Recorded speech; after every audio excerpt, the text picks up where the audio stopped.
ಈಗ ಹವಾವರ್ತಮಾನ. ರಾಜ್ಯದ ಉತ್ತರ ಒಳನಾಡಿನ ಕೆಲ ಪ್ರದೇಶಗಳಲ್ಲಿ ಹಾಗೂ ದಕ್ಷಿಣ ಒಳನಾಡಿನ ಒಂದೆರಡು ಕಡೆ ಮಳೆಯಾಗಿದೆ. ಕರಾವಳಿಯಲ್ಲಿ ಒಣಹವೆ ಮುಂದುವರೆದಿದೆ. ಬೆಳಗಾವಿ ಜಿಲ್ಲೆಯ ಹುಕ್ಕೇರಿ ಹಾಗೂ ಯಾದಗಿರಿ ಜಿಲ್ಲೆಯ ಕಕ್ಕೇರಿಯಲ್ಲಿ 4 ಸೆಂಟಿಮೀಟರ್ ಮಳೆಯಾಗಿದೆ. ಉಳಿದಂತೆ ಗೋಕಾಕ್, ಧಾರವಾಡ 2 ಸೆಂಟಿಮೀಟರ್, ಹುಮ್ನಾಬಾದ್, ಕಮಲಾಪುರ, ರದ್ದೇವಾಡಗಿ, ಯಡ್ರಾಮಿ, ಸೈದಾಪುರ, ನಾರಾಯಣಪುರ, ಚಿಂಚೋಳಿ, ಹುಣಸಗಿ, ತರೀಕೆರೆ, ನಾಪೋಕ್ಲು, ಅಜ್ಜಂಪುರ, ಶಿವಮೊಗ್ಗ ಹಾಗೂ ನವಿಲೆಯಲ್ಲಿ 1 ಸೆಂಟಿಮೀಟರ್ ಮಳೆಯಾಗಿದೆ.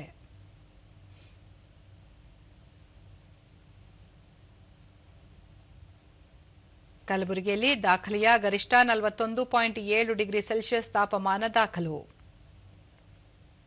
ಮುನ್ಸೂಚನೆಯಂತೆ ರಾಜ್ಯಾದ್ಯಂತ ಮುಂದಿನ 7 ದಿನಗಳ ಕಾಲ ಹಲವು ಕಡೆ ಹಗುರ ಗುಡುಗು ಸಹಿತ ಮಳೆ ಸಾಧ್ಯತೆ, ಕೆಲವೆಡೆ ಬಿಸಿಗಾಳಿಯ ವಾತಾವರಣ ಮುಂದುವರಿಕೆ.